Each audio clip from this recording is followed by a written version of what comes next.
पहले ही front arrow की accelerator दबा देते हैं। वो कार आगे बढ़ नहीं पाती, लेकिन उसका पहिया रोटेट कर रहा होता है।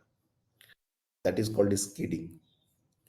तो वही स्कीडिंग हमको समझना चाहिए। जैसे कीचड़ में गाड़ियां फंस जाती हैं, तो हम उसको एक्सीलेटर प्रेस कर रहे हैं, रेस प्रेस कर रहे हैं, लेकिन वो आगे नहीं बढ़ती। वो पॉइंट, वहां पर जो फ्रिक्शन लग रहा है वो काइनेटिक है।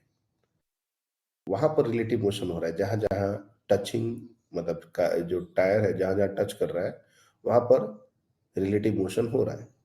लेकिन जो नॉर्मल रोड पर गाड़ियां चल रही है उसमें रिलेटिव मोशन नहीं हो रहा है। ये चीज बहुत इंटरेस्टिंग है। इसलिए स्टैटिक फ्रिक्शन जहां जहां रिलेटिव मोशन नहीं होता है बट टेंडेंसी होती है, वहां लगता है। और सबसे बड़ी बात है कि वेरिएबल फोर्स है। This is variable force. इसका जो मैग्नीट्यूड है, डायरेक्शन है, वो दोनों सेल्फ एडजस्टिंग। ये सेल्फ, जितना जरूरत है उतना लगेगा। लेकिन इसका एक मैक्सिमम लिमिट है। ये जो स्टैटिक फ्रिक्शन है, इसका एक मैक्सिमम लिमिट है, और इसको हम लोग बोलते हैं लिमिटिंग फ्रिक्शन। लिमिटिंग फ्रिक्शन का जो वैल्यू होता है वो होता है म्यू एस टाइम एन। इससे ज्यादा नहीं लग सकता, लेकिन इसके अंदर जितनी जरूरत होगी उतना ही लगेगा। बस यही एक जो पॉइंट है ना फ्रिक्शन का, ये सबसे ज्यादा इंटरेस्टिंग बना देता है फ्रिक्शन को। कैसे, हम आएंगे इस बात पर। जैसे तुम लोगों ने कल तो बढ़िया आंसर किया था एक क्वेश्चन का, इफ यू रिमेम्बर, ये वाला क्वेश्चन। ये वाला क्वेश्चन जैसे हमने 100 न्यूटन बोला कि ये 100 न्यूटन, मान के चलो कुछ देर के लिए कि 100 न्यूटन जो हमने बोला यही है म्यू एस, लिमिटिंग फ्रिक्शन यही है। लेट्स अज्यूम दिस, यही लिमिटिंग फ्रिक्शन है। 100 न्यूटन से कम हमारा फ्रिक्शन लग सकता है। तो ये देख रहे हो, डायरेक्शन, मैग्नीट्यूड सब बदल रहा है। तो इसलिए स्टैटिक फ्रिक्शन के जब क्वेश्चन आते हैं तब सरदर्द थोड़ा ज्यादा बढ़ जाता है। और ये एक वेरिएबल फोर्स है। इसके लिए हमेशा हमको जब भी फ्रिक्शन पूछा जाए तो अब म्यू टाइम्स एन या mu S times N direct answer मत बता देना। ये बच्चे गड़बड़ करते हैं कि स्टैटिक फ्रिक्शन में या काइनेटिक फ्रिक्शन में कितना लग रहा है तो म्यू एस टाइम्स एन बता दिए। ये सबसे बड़ा मिस्टेक है। रियलाइज करना पड़ेगा, ऑब्जर्व करना पड़ेगा, क्या हो रहा है क्या नहीं हो रहा है, मोशन हो रहा है नहीं हो रहा है, जरूरत कितनी है। और नेक्स्ट है हमारा काइनेटिक फ्रिक्शन। ये सबसे सिंपल वाला है। ये जूनियर क्लास के बच्चे भी इसको समझ लेते हैं। तुम लोग ने भी जब बचपन में पढ़ाई की है तो तुम लोग ने एक्चुअली काइनेटिक फ्रिक्शन को ही समझा है। It is a constant force. सबसे जो बड़ा प्रॉब्लम था फ्रिक्शन का वो ही खत्म हो गया। कांस्टेंट फोर्स है ये, which acts when there is a relative motion.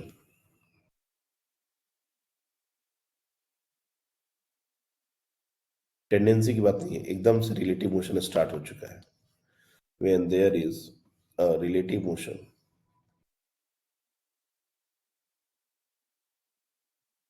between two surfaces in contact.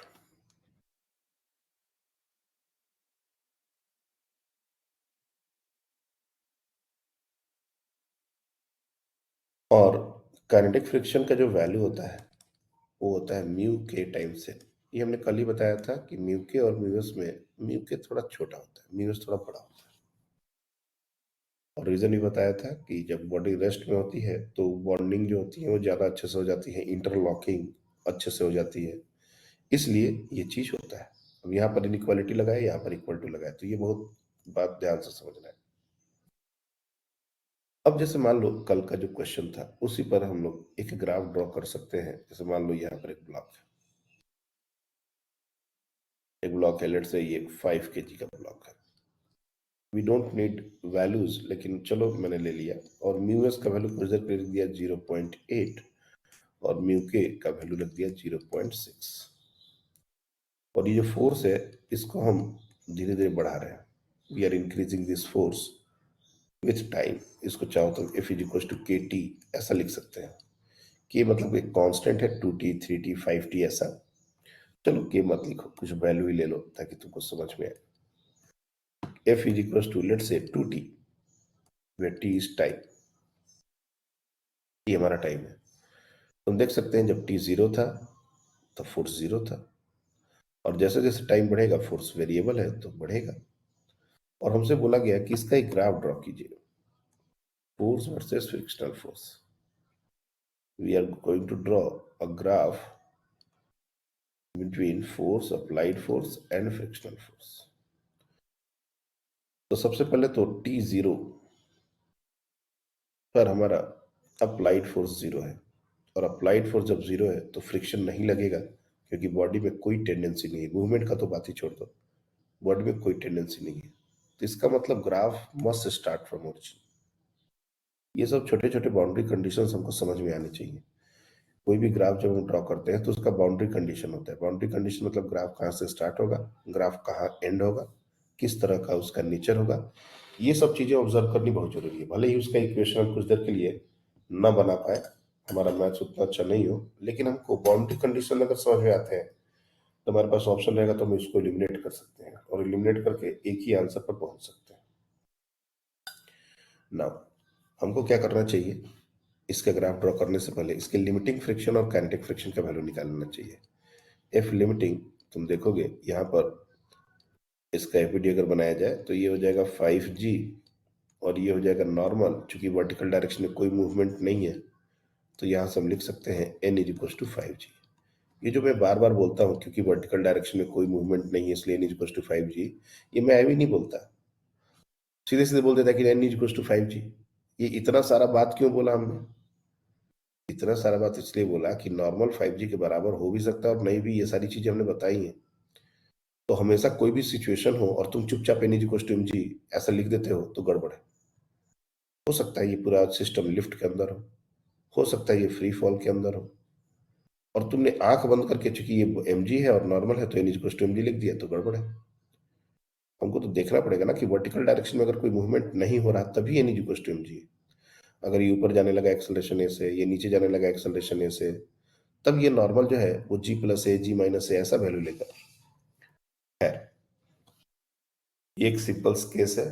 तो इसमें एफ लिमिटिंग हमारा हो जाएगा म्यूज टाइम्स एन, तो ये 5G हमारा कितना हो गया 50, और 0.8 से मल्टीप्लाई करोगे 0.8 इंटू एन, ये हो जाएगा 40 न्यूटन, और म्यू के सॉरी एफ के ये हमारा हो जाएगा 30 न्यूटन, 0.6 इंटू 50, यानी कि 40 न्यूटन तक जब भी हम फोर्स नहीं लगाएंगे तब तक मूवमेंट स्टार्ट नहीं होगा। एक बात ध्यान से देखो, और जैसे ही मूवमेंट स्टार्ट हो गया अब जो फ्रिक्शन लगेगा वो 30 न्यूटन का लगेगा।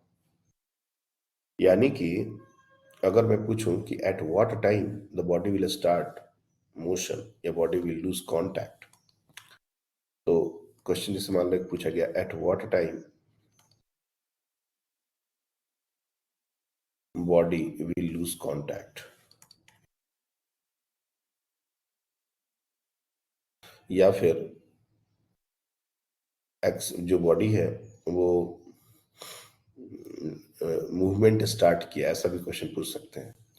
तो उसमें हमको देखना पड़ेगा कि अप्लाइड फोर्स को लिमिटिंग फ्रिक्शन ओवरकम करना है, इसलिए 2t को 40 के बराबर ही करना पड़ेगा, और यहां से t हमारा आ जाएगा 20 सेकेंड्स। हाँ बोलिए। सर लूज कांटेक्ट कैसे होगा सर? वो क्योंकि वो सरफेस पे ही तो चिपका हुआ है, तो मतलब उसको सरफेस से निकलना पड़ेगा ना, मतलब नॉर्मल को बड़ा होना पड़ेगा ना। कांटेक्ट लूज करने का मतलब बॉडी विल स्टार्ट मूवमेंट, यहाँ पर हम लिए हैं, सही बोल रहे हो, बहुत अच्छा वर्ड ये नहीं हो सकता यहाँ पर। लूज कांटेक्ट मतलब, हाँ चलो ठीक है, लूज कांटेक्ट वर्ड मत यूज करो, स्टार्ट मूवमेंट ऐसा लिख लो। लूज कांटेक्ट सही नहीं होगा, सही कर रहे हो। At what time the body will start moving, ऐसा स्टार्ट मूविंग। लूज कांटेक्ट तो दूसरे तरीके से भी देखा जा सकता है, सही बोल रहे हो, वर्टिकल डायरेक्शन में नॉर्मल जीरो, वैसे ही बात आ सकती है। जैसा ऐसा नहीं कि ये वर्ड गलत है, वर्ड यूज करते हैं डबल टू ब्लॉक सिस्टम में। जैसे स्लाइडिंग का जो केस होता है उसको लूज कांटेक्ट भी बोलते हैं, कि कहां से पहली बार कांटेक्ट लूज होगा। कांटेक्ट लूज होने का मतलब है कि स्लाइडिंग कहां से स्टार्ट होगी। लेकिन चूंकि हमने उतना बात अभी नहीं बताया है, इसलिए अभी के अंडरस्टैंडिंग पर तुम जो बोल रहे हो बिल्कुल सही बोल रहे हो। एक बस एग्जांपल तुमको बताते हैं, जैसे कभी कभी क्या होता है, इस तरह से मान लो दो ब्लॉक हैं या तीन ब्लॉक हैं, सब में फ्रिक्शन है, अप्लाइड फोर्स किसी पर भी है और हमने फोर्स लगाया, बोलेगा कहाँ से कांटेक्ट लूज होगा सबसे पहली बार, मतलब स्लाइडिंग कहाँ से शुरू हो जाएगी। यहाँ से कांटेक्ट लूज होगा मतलब ये सबसे पहले स्लाइड करना शुरू करेगा कि इसके ऊपर ये स्लाइड करना शुरू करेगा, ये इनके बीच में स्लाइडिंग शुरू हो जाएगी, तो इसको कांटेक्ट लूज करना बोलते हैं। बट ठीक है, कांटेक्ट लूज करने को हमने दूसरे तरीके से देखा हुआ है, तो उस पर ज्यादा बात पर दिक्कत नहीं है। 20 सेकेंड्स पर बॉडी जो है वो मूव करना स्टार्ट किया, लेकिन जैसे ही वो मूव करना स्टार्ट करेगा, अब उसके ऊपर स्टैटिक फ्रिक्शन नहीं लगेगा और लिमिटिंग फ्रिक्शन नहीं लगेगा, अब उसके ऊपर काइनेटिक फ्रिक्शन लगेगा। तो अगर हमसे पूछा जाए कि 20 सेकेंड्स पर ही जैसे ही उसने मूवमेंट स्टार्ट किया, उसके जस्ट बाद उसका एक्सेलरेशन क्या होगा, तो उसका एक्सेलरेशन जीरो नहीं लिखना है, क्योंकि एक बार बॉडी ने मूव करना स्टार्ट कर दिया तो अब जो फ्रिक्शन लगेगा वो 30 न्यूटन लगेगा। यानी कि उस समय अप्लाइड फोर्स था 40 और फ्रिक्शनल फोर्स है 30, तो 40 माइनस 30/5, तो ये हो जाएगा 2 मीटर पर सेकेंड स्क्वायर। और अब जैसे जैसे फोर्स का वैल्यू बढ़ेगा वैसे वैसे तो एक्सेलरेशन भी बढ़ता जाएगा, कोई दिक्कत नहीं है।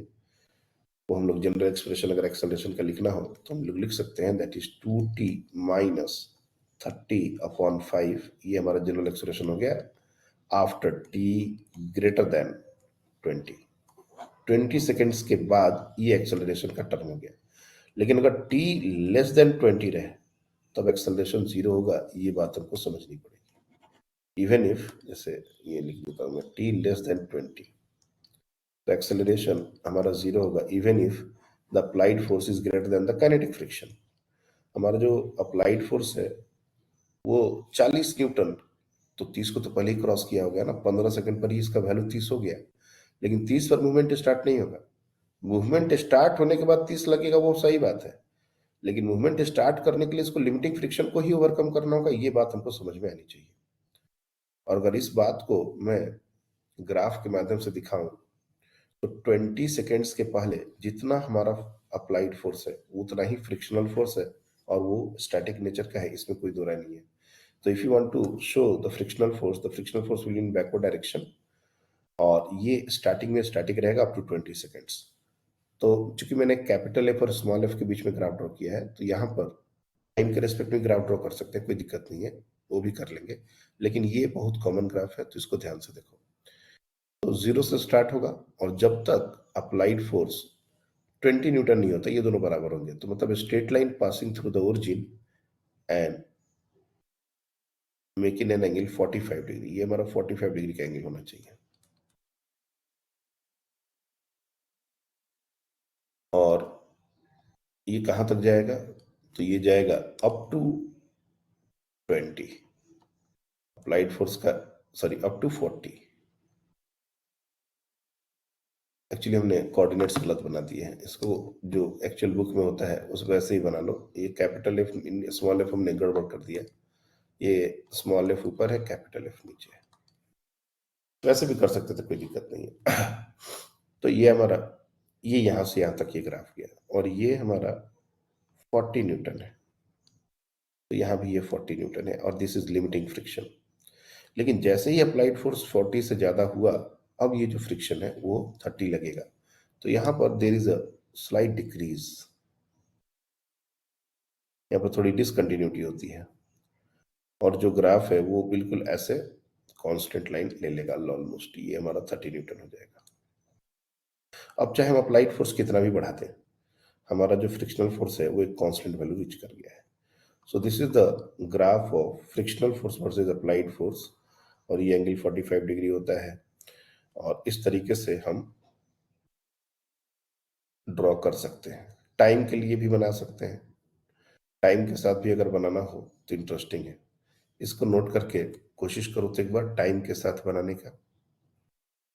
और एक टाइम के साथ तुम बहुत सारी ग्राफ बना सकते हो, ऐसा नहीं है, जैसे फ्रिक्शनल फोर्स वर्सेस टाइम का ग्राफ बना सकते हो, एक्सेलरेशन वर्सेस टाइम का ग्राफ बना सकते हो।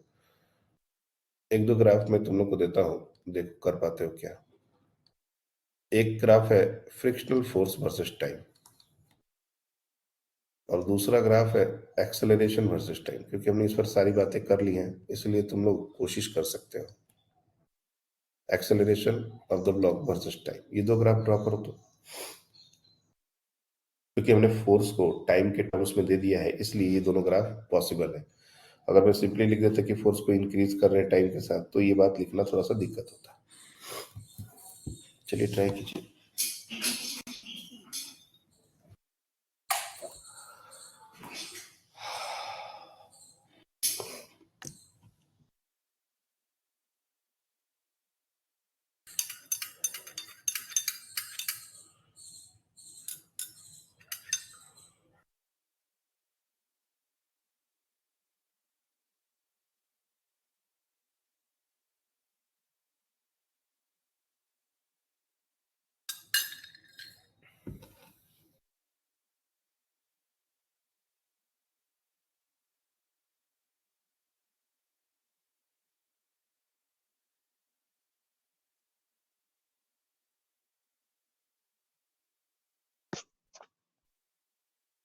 तो लोगों ने कर लिया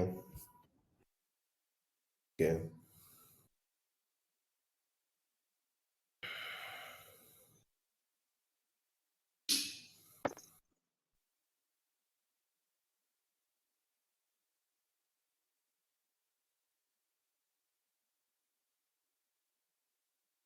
ऐसा कोई बच्चा है जिसका माइक काम ही नहीं करता, मतलब वो चाहता है अनम्यूट करके बोलना लेकिन उसका माइक काम नहीं करता, ऐसा है क्या कोई?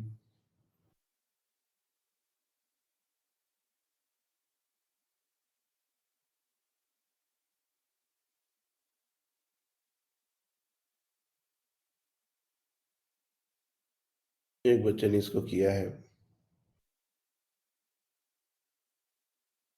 बाकी बच्चे भी ट्राई कर सकते हैं।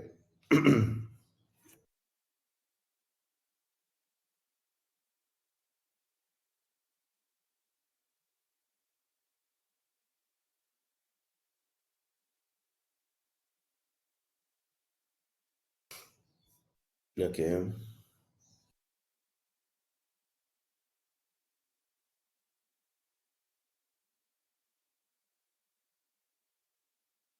मल्हार जो कल क्वेश्चन का सॉल्यूशन पोस्ट किया था वो समझ आया था? तो ट्राई तो किया था पर वो -1 का वो समझा नहीं कहाँ से डाला था आपने वो। -1? -1 नहीं डाला था आपने। सर आपने एक मतलब आपने पहले वो उसमें वो फोर्स का पहले निकाला था आपने।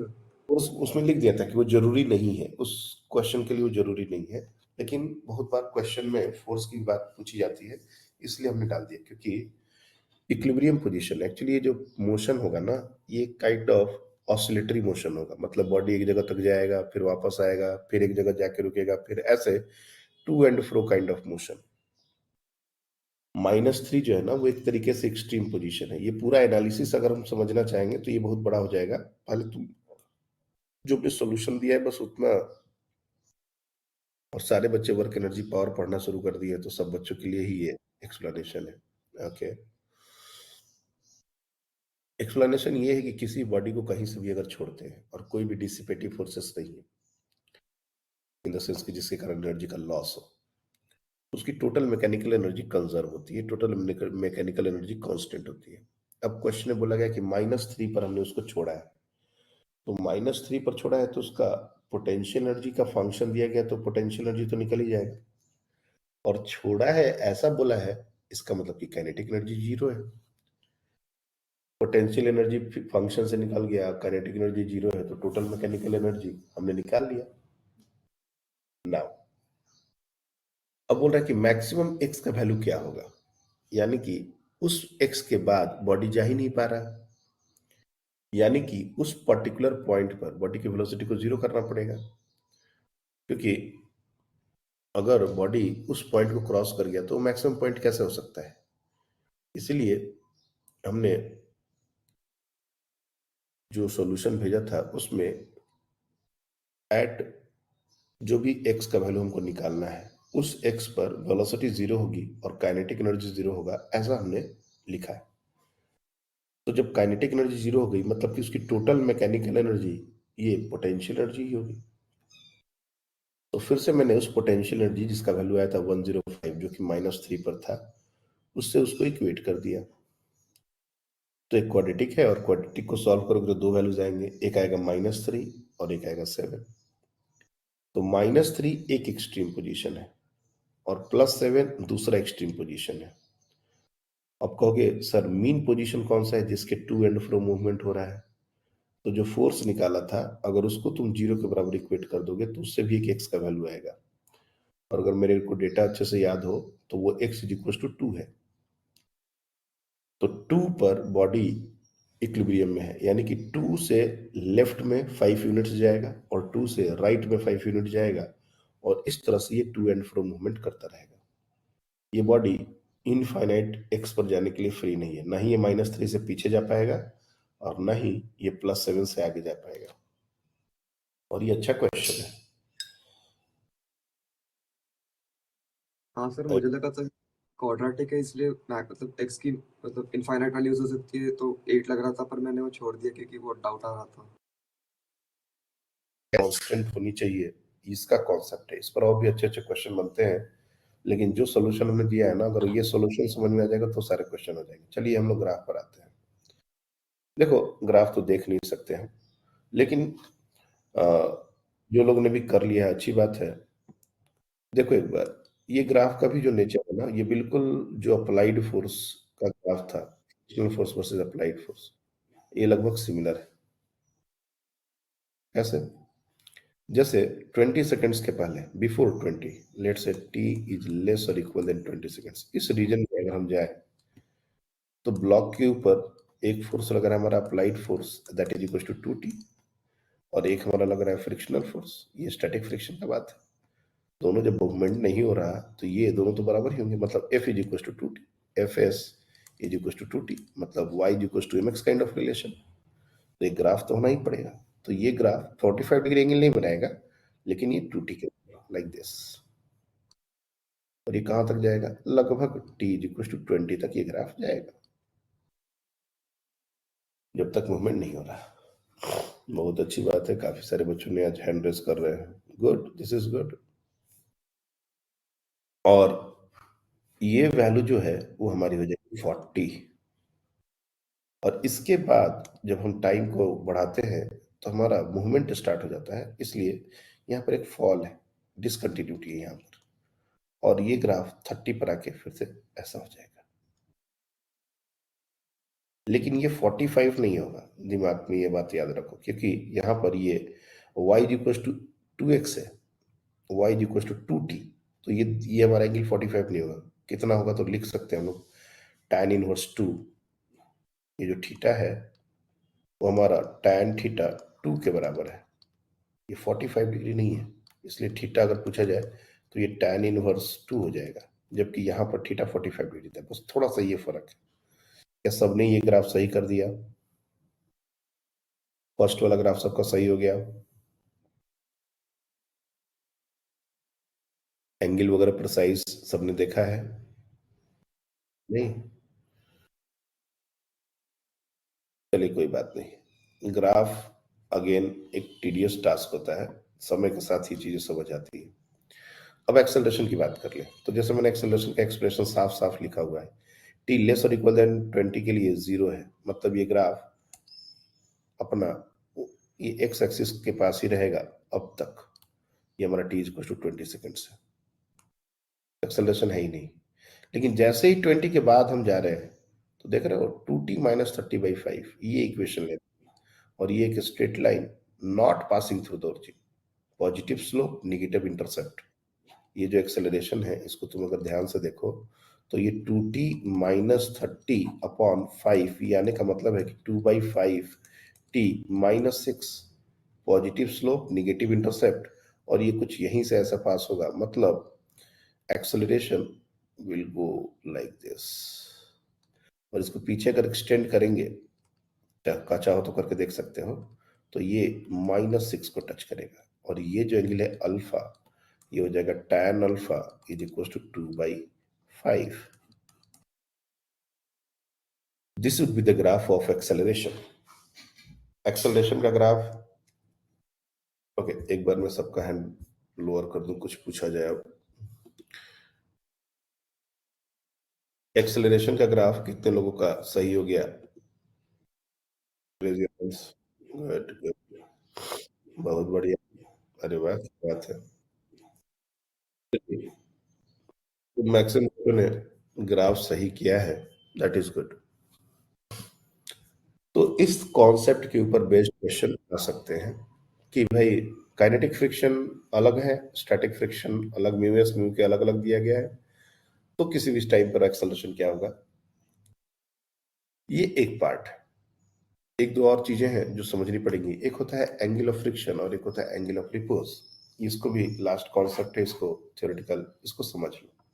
उसके बाद हम लोग प्योर क्वेश्चंस पर जाएंगे। एक होता है एंगल ऑफ फ्रिक्शन। बहुत बार क्वेश्चन में हमको म्यू का वैल्यू डायरेक्टली ना देके एंगल ऑफ फ्रिक्शन दिया जाएगा, and this is proper angle. ये एंगल है थीटा। क्या होता है ये एंगल ऑफ फ्रिक्शन? जैसा मैंने डायग्राम अभी बताया था, इस तरह से एक बॉक्स है, इसको हमने जमीन पर रखा हुआ है, रफ सरफेस है। इसके ऊपर हम एक फोर्स लगा रहे हैं और धीरे धीरे इस फोर्स को बढ़ाया जा रहा है, और तब तक बढ़ाया जा रहा है जब तक body on the verge of sliding, ये एक वर्ड है जो बार बार मैं यूज करूंगा, body on the verge of sliding, on the verge of sliding. On the verge of sliding बोलने का मतलब ये होता है कि इससे थोड़ा भी ज्यादा फोर्स लग जाए तो स्लाइड कर जाएगा। अब कितना ज्यादा लगेगा, मतलब जैसे 100 न्यूटन पर बॉडी को मूव करना है, तो 100.0000000, फिर से वही बात आ गई, कितना ज्यादा उसका कोई मतलब नहीं है। 100 is a limiting case. Boundary condition हमेशा डिसकंटिन्यूअस होते हैं। तो 100 न्यूटन लगाएंगे तो body will be on the verge of sliding. 100 से कम लगाएंगे तो बॉडी स्लाइड करने की टेंडेंसी में है, वर्ज पर नहीं है। 100 लगाएंगे ऑन द वर्ज, 100 से ज्यादा लगाएंगे मूव। तो ये बात हमको समझ में आनी चाहिए, और ये वर्ड बहुत इंपॉर्टेंट है क्योंकि बाउंड्री कंडीशंस इसी से डिसाइड किया जाता है, और बहुत सारे क्वेश्चन में ये चीज हमको कैरी फॉरवर्ड करना पड़ेगा ना। मान लेते हैं कि यहाँ पर इस सरफेस के लिए म्यू एस और म्यू के को दोनों को हमने सेम ले लिया। मैंने कहा ना बहुत सारे क्वेश्चन में ये दोनों सेम ले लिए जाते हैं, कोई दिक्कत नहीं है। तो ऑब्वियस सी बात है कि अप्लाइड फोर्स इधर है तो फ्रिक्शन हमारा इधर होगा और नॉर्मल हमारा इधर होगा, और इन दोनों का जो कांटेक्ट फोर्स होगा वो हमारा इधर होगा। ये कांटेक्ट फोर्स है, क्योंकि फ्रिक्शन और नॉर्मल इन दोनों का जो रिजल्टेंट होता है यही कांटेक्ट फोर्स होता है। एफ सी और नॉर्मल ये दोनों सरफेस ही लगा रहा है, तो that's why this is the contact force. अगर इसका वैल्यू निकालना हो तो मैंने पहले भी इसको बताया हुआ है, this is nothing but equals to under root over F, sorry,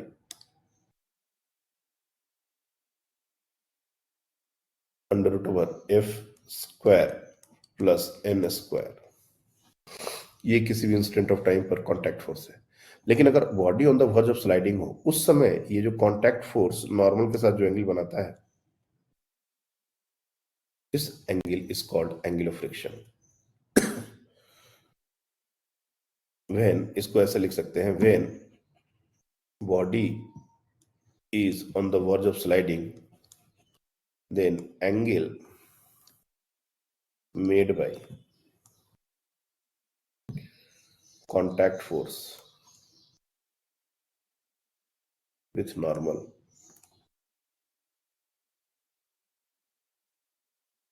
is called angle of friction.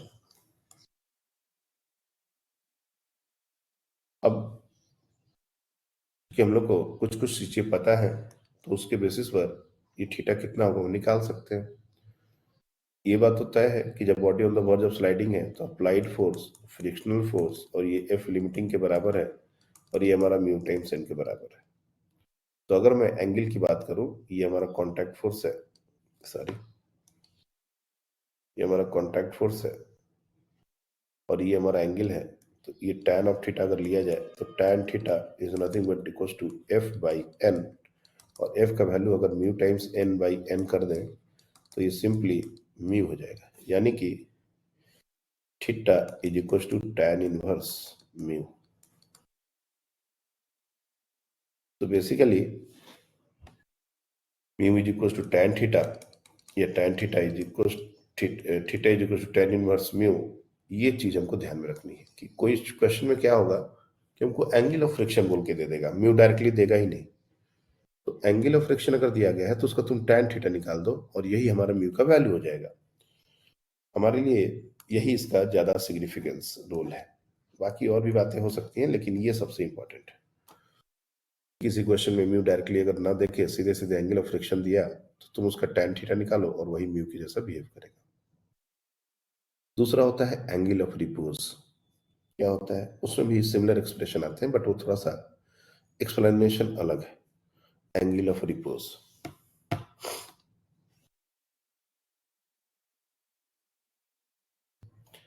Angle of repose, मान लो एक इंक्लाइंड एक प्लेन है, ऐसे पतला सा प्लेन बना दिया हमने, और इसको इसके ऊपर एक बॉक्स रख दिया, और धीरे धीरे हमने इसका इंक्लिनेशन बढ़ा रहे हैं।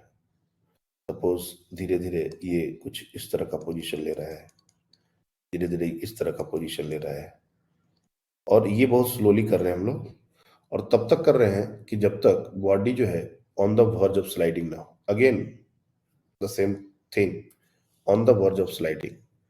बॉडी जो है वो on the verge of sliding ना हो, तब तक हम इसको inclination, angle of inclination increase कर रहे हैं। मान लेते हैं कि at particular angle, let's say theta, इस पर्टिकुलर एंगल पर जो ब्लॉक है बिल्कुल on the verge of sliding आ गया। मतलब अब इससे ज्यादा थोड़ा भी तुम एंगल बढ़ाओगे तो ये गिर जाएगा, स्लाइड कर जाएगा ये। और ये स्लोली इंक्रीज किया गया, नहीं तो ऐसा भी हो सकता है कि जोर से तुम एक ही बार में कर दो, हवा में बॉडी उड़ जाए, कांटेक्ट लूज कर दे, ऐसा हो सकता है, बट हमने स्लोली धीरे धीरे उसका एंगल बढ़ाया। तो इस पर्टिकुलर एंगल पर हम बोल सकते हैं कि body is on the verge of sliding, body is on the verge of sliding. तो यहां पर जो फोर्सेस लगेंगे, एक बात तो तय है कि तुम लोग इंक्लाइंड प्लेन पर फोर्सेस बनाना सीख चुके हो। तो ये हमारा mg और ये हमारा नॉर्मल, क्योंकि बॉडी नीचे नहीं आ रही है तो mg साइन थीटा, ये हम लोग इधर लगा देंगे, फ्रिक्शन ऊपर की तरफ लगेगा और ये लिमिटिंग फ्रिक्शन के बराबर होगा क्योंकि body on the verge of sliding है। और ये mg का एक कंपोनेंट mg cos थीटा इधर भी लगेगा, mg cos थीटा। तो नो डाउट नॉर्मल जो है वो हमारा mg cos थीटा के बराबर है, और mg sin थीटा को f लिमिटिंग बैलेंस कर रहा है। मतलब mg sin theta is balanced by f limiting which is nothing but equals to mu times n। Again n का वैल्यू हमने निकाल लिया है, तो इसको लिख सकते हैं mu times mg cos theta. तो अगर तुम इन दोनों को इक्वेट करोगे, mg विल गेट कैंसिल्ड, और फिर से यहां पर वही रिलेशन आ जाएगा, tan theta is equals to mu. तो चाहे एंगल ऑफ फ्रिक्शन हो या एंगल ऑफ रिपोज हो, थीटा अगर गिवन हो, ये angle of repose is also an angle only. अगर हमको एंगल ऑफ फ्रिक्शन या एंगल ऑफ रिपोज कोई भी दिया हुआ हो और हमको म्यू निकालना हो, तो हम सीधे सीधे tan थीटा निकाल देंगे और यहां से हमारा म्यू आ जाएगा। तो जहां तक फ्रिक्शन में थ्योरी का, कॉन्सेप्ट बिल्डिंग का सवाल है, वो हम लोगों ने ऑलमोस्ट कर लिया है। अब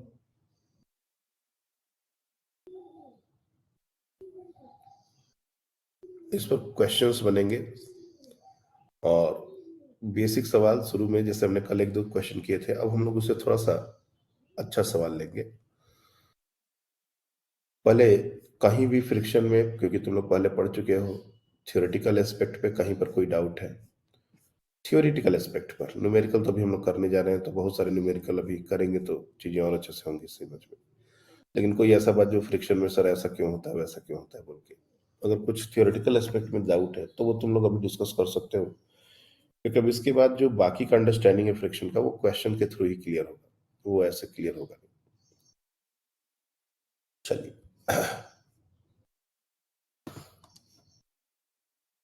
हम लोग कुछ क्वेश्चन लेते हैं।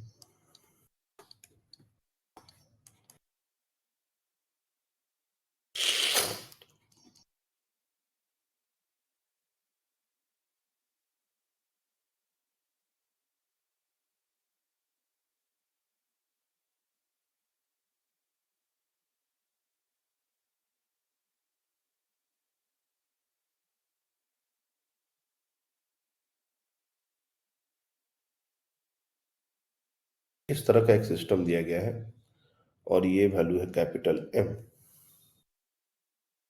ये वैल्यू हमारा 10 kg और म्यू का वैल्यू दिया हुआ है 0.6, सिर्फ म्यू दिया गया है। और यहां पर अप्लाइड फोर्स है F 80 न्यूटन। आपको बताना है find the range capital M in kg so that ये नाम दे दो A and B, block A और B, क्योंकि एक मूव करेगा तो दूसरा को मूव करना पड़ेगा, डजंट मूव।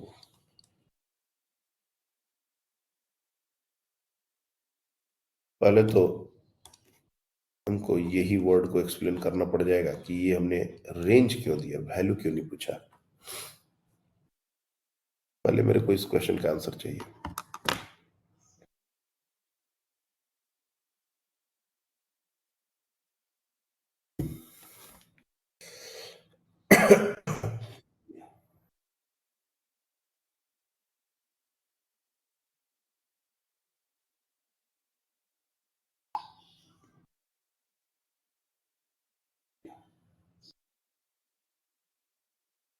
बताइए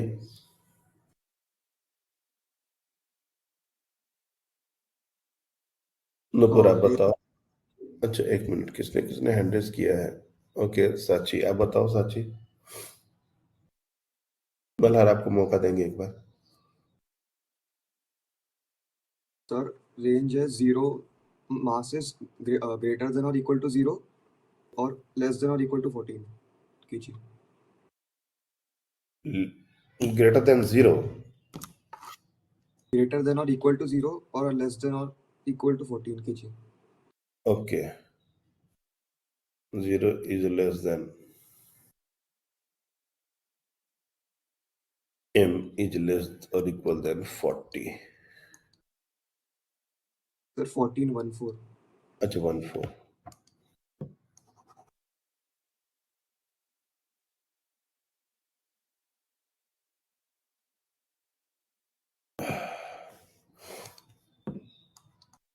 kg। अरे आपका भी यही आया है, सेम आंसर ही है, चेंज है? सर मेरा 2 kg आया है। एक ही एक बार वैल्यू मैं आया? चेक करके देखती हूँ। एक ही वैल्यू आया 2 kg? नहीं मतलब ऐसा जहाँ पे 14 लिखा है वहां पे 2। अच्छा, 0 is less than M is less or equal than 2 kg, sir मैं ऐसा? एक बार चेक करके देखती हूँ। हाँ मैं एक बार चेक करती हूँ। बाकी बच्चे भी कोशिश कीजिए, ये सब क्वेश्चन काफी कॉन्सेप्चुअल हैं और जब तक इसमें तुम लोग दिमाग नहीं लगाओगे, डिस्कशन नहीं करोगे, ये सब चीजें क्लियर होंगी नहीं। इसलिए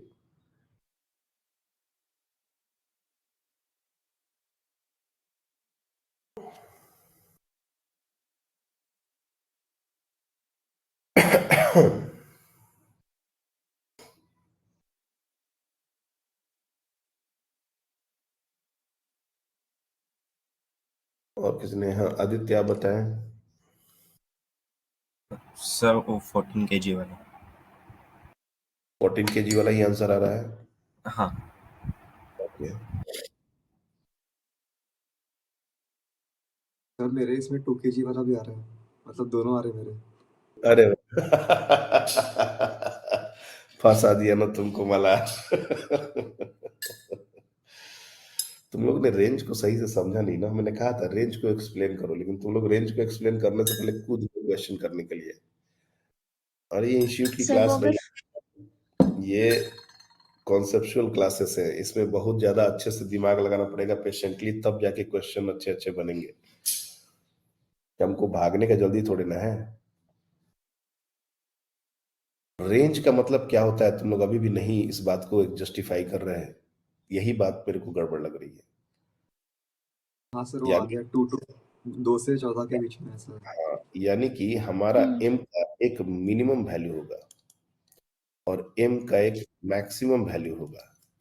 ये दो वैल्यूज के बीच में, जैसे मान लेते हैं कि m का मिनिमम वैल्यू, जैसे इस क्वेश्चन में बच्चे कर रहे हैं 2 kg और बच्चे कुछ कर रहे हैं 14 kg। लेट्स से मैं एक तरह से मान लो कि ये एक आंसर है, लेट्स अज्यूम दिस। हमने ये आंसर है नहीं है मेरे को भी नहीं पता, मतलब 2 से 14 के बीच में कोई भी मास अगर रखेंगे तो मूवमेंट नहीं होगा, ये इसका बोलने का मतलब है। तो हमको बाउंड्री कंडीशंस निकालनी थी।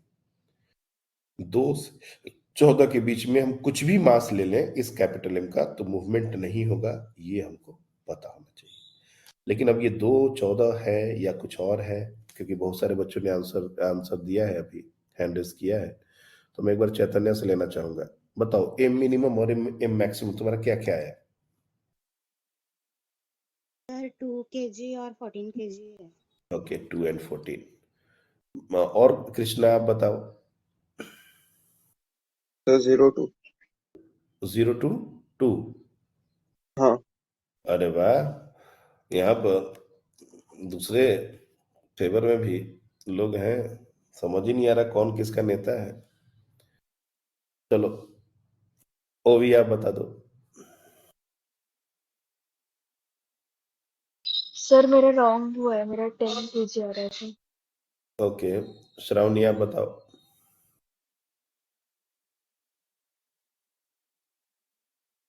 सर मेरा 2 आ रहा है, 0 to 2।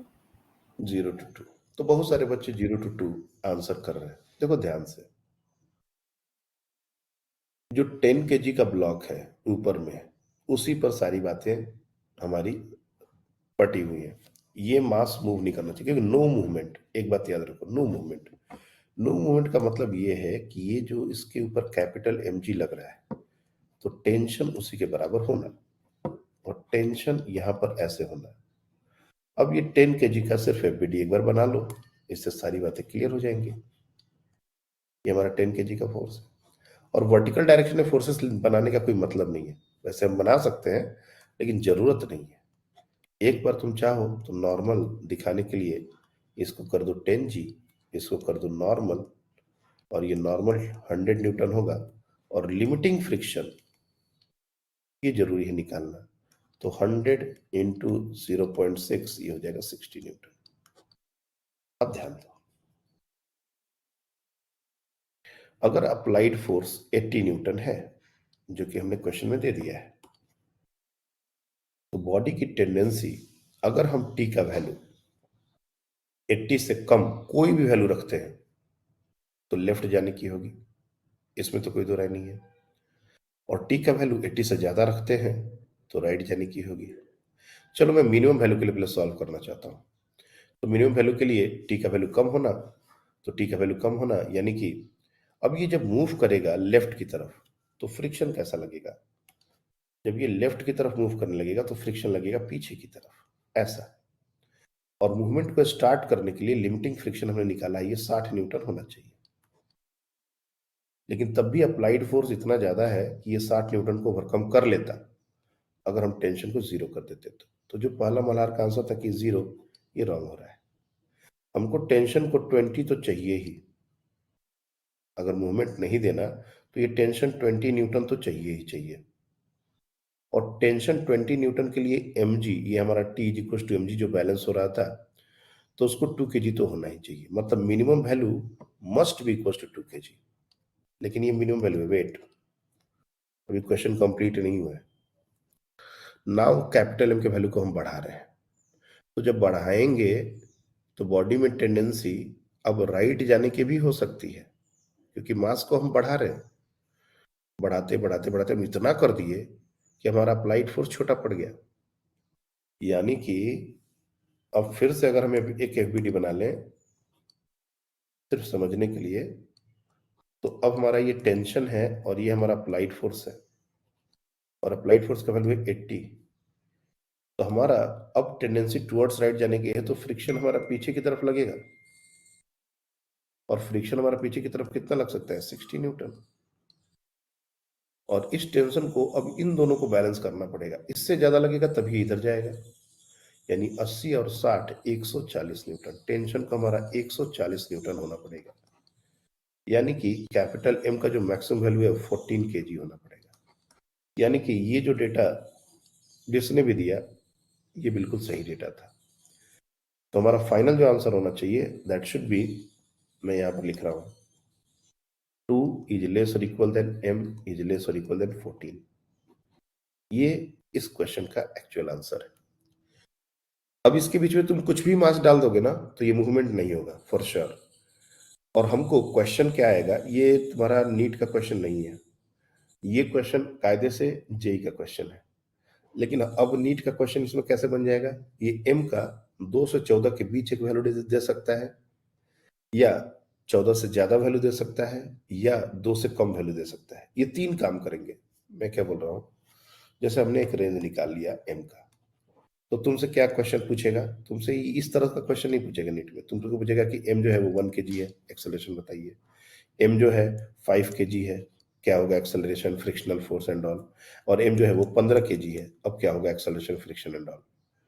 तो हमको जब पता ही नहीं है कि मूवमेंट हो रहा है नहीं हो रहा है, अगर हमने इस तरह की एनालिसिस नहीं की है, अगर हमको, क्योंकि हमने तो डेटा दिया हुआ है, क्वेश्चन में तो ये नहीं बोला कि बॉडी मूव कर रहा है नहीं मूव कर रहा है, आपको सीधे दे दिया कि अप्लाइड फोर्स इतना है, मास इतना है, तो बताइए कि एक्सेलरेशन और फ्रिक्शनल फोर्स क्या होगा। क्वेश्चन क्या पूछा जाएगा, acceleration and value of frictional force with direction. अब अगर तुमने ये एनालिसिस को नहीं समझा है, या तुमको लगता है कि ये हमारे लिए नहीं है, तब इस क्वेश्चन को करने में हालत खराब हो जाएगा। क्योंकि देखने में तो ये डेटा है, 1 kg के लिए भी वैसे ही सॉल्व करोगे, 5 के लिए भी वैसे ही सॉल्व करोगे, 15 kg के लिए वैसे ही सॉल्व करोगे। जबकि क्लियरली तुमको अगर ये बात समझ में आ गई है 2 और 14 वाली, तो सीधे सीधे लिखोगे कि एक्सेलरेशन 0 होगा इस केस में। 1 kg के केस में जो हमारा एक्सेलरेशन है टुवर्ड्स लेफ्ट होगा, और 5 kg के केस में एक्सेलरेशन टुवर्ड्स राइट होगा। और कितना होगा we can easily calculate. Similarly frictional force, इस केस में हमारा मैक्सिमम वैल्यू 60 न्यूटन है, इस केस में 60 न्यूटन है, और इस केस में चूंकि लिमिटिंग इसमें स्टैटिक फ्रिक्शन का बात है, तो यहाँ पर फ्रिक्शनल फोर्स का वैल्यू हमको कैलकुलेट करना पड़ सकता है कितना होगा। तो टेंशन उससे 50 होगा, अप्लाइड फोर्स 80 है, तो ये हमारा 30 न्यूटन होगा। तो ये पूछा जाएगा। और हमको अगर इस तरह से चीजें नहीं समझ में आएंगी तो हम उलझ के रह जाएंगे, हमको समझ ही नहीं आएगा कि क्या हो रहा है, मूवमेंट हो भी रहा है नहीं हो रहा है, क्या चल रहा है। इसलिए इत्मीनान से क्वेश्चन सोचो, पढ़ो। और रेंज हमने इसीलिए पूछ रहा, हम इसी तरह के क्वेश्चन कराने वाले हैं, जैसा एग्जैक्टली एग्जाम में आने वाला वैसा क्वेश्चन नहीं कराने वाले। फ्रिक्शन जो है वो इसी तरह से समझा जाता है। फ्रिक्शन डेटा का खेल है, डेटा चेंज करेंगे पूरा कहानी चेंज हो जाएगा। कहां से चेंज हो रहा है कहानी, यही इंपॉर्टेंट है। मास 2 से कम रहा, 14 से ज्यादा रहा, ये 2 14 समझना जरूरी है। कोई क्वेश्चन अगर आएगा तो हम अगर ये 2 14 समझ पाते हैं कि भाई ऐसा हो रहा है, तो हम अच्छा डिसीजन ले सकते हैं। Anyone have any doubt in this, किसी को कोई प्रॉब्लम है? जो लोग 2 0 से 2 आंसर कर रहे थे, वो लोग other side of the story नहीं देख रहे थे। उनको लग रहा था कि ये ब्लॉक सिर्फ पीछे की तरफ जा सकता है, क्या ब्लॉक आगे की तरफ नहीं जा सकता? एम का तो रेंज हमने पूछा है, एम का वैल्यू ज्यादा से ज्यादा कुछ भी हो सकता है, तो उन्होंने एक चीज को इग्नोर मार दिया। तो इसलिए हमको अच्छे से इस बात को समझना रहेगा। एक और क्वेश्चन देते हैं, देखते हैं तुम लोग कर पाते हो या नहीं। सिमिलर वेराइटी,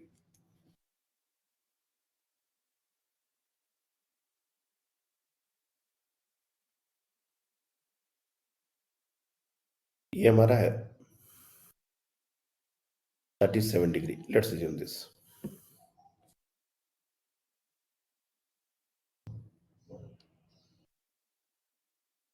और ये एक मास है, और यहां पर लगी हुई है एक पुल्ली, एक स्ट्रिंग कुछ ऐसे जा रहा है।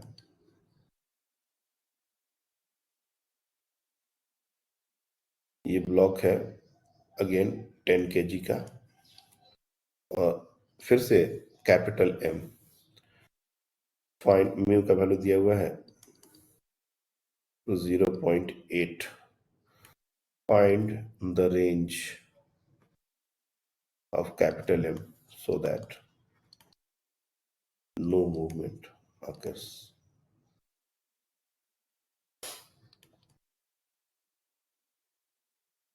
चलिए ट्राई कीजिए।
आया। हितिका, आपने 2 डिवाइसेस से लॉगिन किया है क्या? आपका 2 नाम दिखा रहा है। यस सर, वो थोड़ा नेटवर्क इशू था।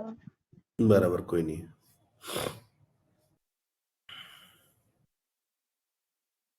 सर एक आंसर आया है, मैं बोल के बोलो। चले जाता हूँ सर।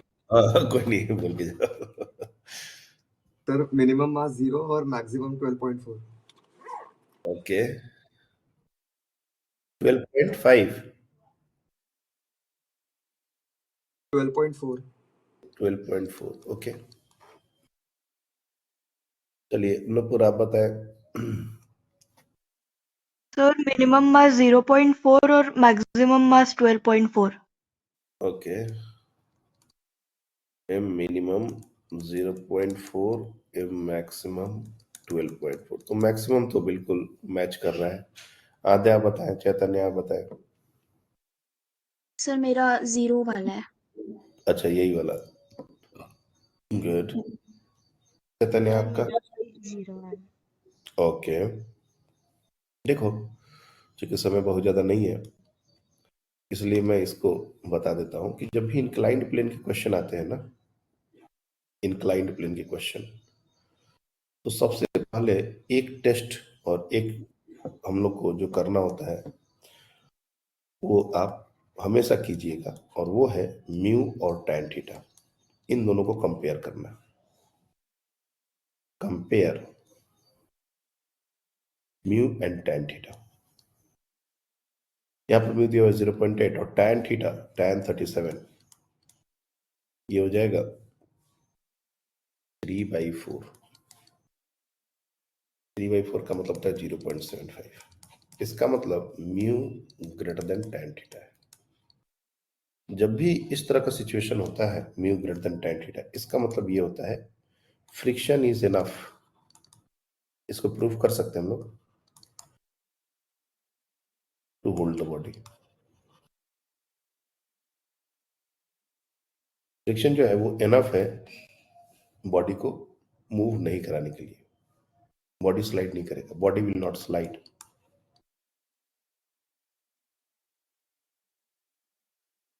उसके पीछे स्ट्रिंग लगा हो ना लगा हो, बात की बात है, लेकिन एक बॉडी अगर इंक्लाइंड प्लेन पर रखा हुआ है और mu greater than tan theta हो गया, तो इतनी बातें तो हम बता सकते हैं। और दूसरा, mu less than tan theta हो, body will slide down. Friction is not enough to hold the body. Just इसका reverse, friction is not enough to hold the body.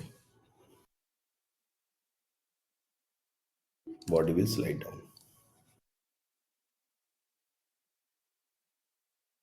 इस पर और भी बातें होंगी नेक्स्ट क्लास में, बट पहले इस क्वेश्चन को सॉल्व कर लिया जाए। तो मैं देख रहा हूं कि अगर इस स्ट्रिंग को मैं कट कर दूं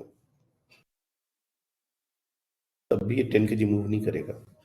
जो डेटा दिया हुआ उसके अकॉर्डिंग नो मूवमेंट, यानी कि m का मिनिमम वैल्यू 0 हो सकता है। जरूरत नहीं है m को इसको स्लाइड नहीं करने देने की। नीचे की तरफ तो ये जा ही नहीं पाएगा।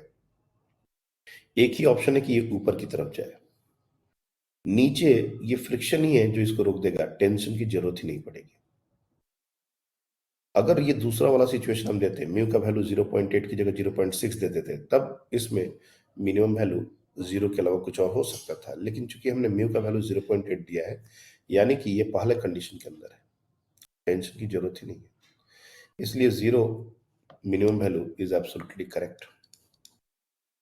और मैक्सिमम वैल्यू के लिए आपको पता है कि बॉडी ऊपर की तरफ स्लाइड करने की बात आएगी। ऊपर की तरफ स्लाइड करने का मतलब है कि फोर्सेस नीचे की तरफ लगेंगे, फ्रिक्शन भी, और mg sin थीटा तो खैर नीचे ही लग ही रहा था।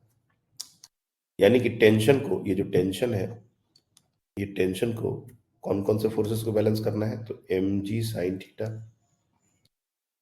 और 10g sin थीटा। 10 लिखो, m से तुम कंफ्यूज हो जाओगे, कैपिटल m के बारे में बातें हो रही।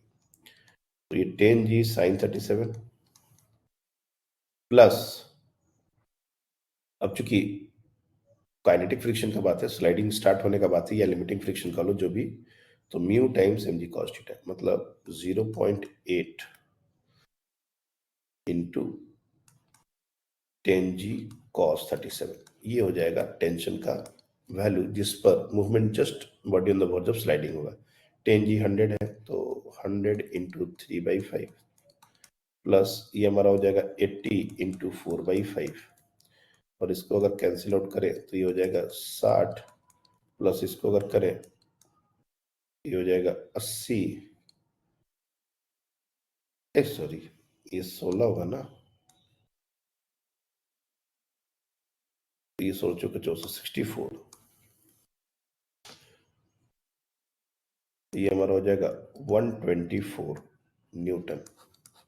और 124 न्यूटन को अगर हम mg से इक्वेट कर दें तो m का वैल्यू 12.4 kg, जो कि आप लोग ने निकाला था, एब्सोल्युटली करेक्ट।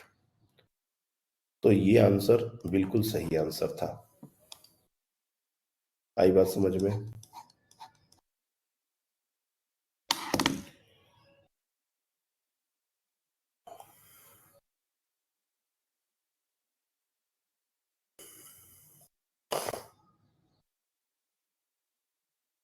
क्लियर है ये?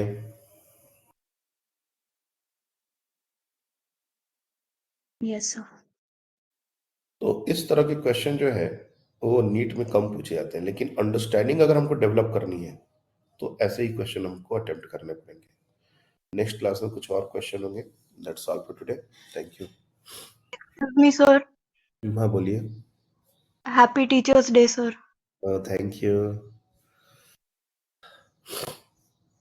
Happy teachers day happy sir. Teachers day Happy sir. Teachers' Day, sir. Happy thank teachers day sir. You. Thank you. Unfortunately आज मेरी तबीयत कल से बहुत ज़्यादा खराब है, तो इसलिए हमने आज कैम नहीं ऑन किया। हालत बहुत खराब है, बट ठीक है, तुम लोग को पढ़ाते पढ़ाते समझ नहीं आया, बोलते चले गए। हमने तो इतना कल रात की क्लास हम नहीं बोल पाए थे, हमने उनको काम दे दिया था सॉल्व करने के लिए। कोल्ड कफ हो गया बहुत ज़्यादा। Thank you everyone.